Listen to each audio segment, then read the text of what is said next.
শ্যামলাল শ্যামলাল ও রামলাল দুই ভাই। ছোট ভাই রামলাল বিদ্যালয়ে পড়ে। বিদ্যা শিক্ষার দিকে তার ভারী ঝোঁক। সে জানে অধ্যয়ন হলো একরকম তপস্যা। এই তপস্যা সফল হলে তবেই সে বিদ্যা লাভ করবে। বড় ভাই শ্যামলাল একজন ব্যবসায়ী।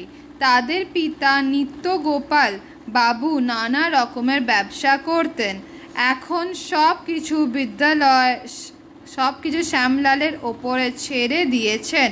শ্যামলাল তাদের কল্যাণপুরের আড়তে বসে পাট, তিল, সর্ষে, কলাই প্রভৃতি শস্য কিনে শহরে চালান দেয়।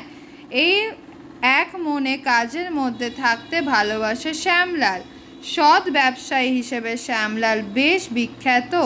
শ্যামলাল তার ছোট ভাই রামলালের লেখাপড়ার জন্য সাধ্য মতো ব্যয় করে।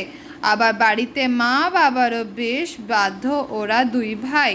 কিছুদিন আগে নিত্যগোপাল বাবুর কঠিন ব্যাধি হয়েছিল। 7 দিন শয্যাশায়ী ছিলেন।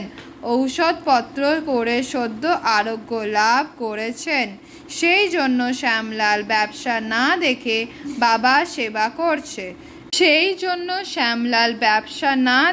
বাবা সেবা করছে। নিত্যগোপাল বাবুর ভাগ্য খুবই ভালো। তার ছেলেরা সত্যি বেশ ভালো।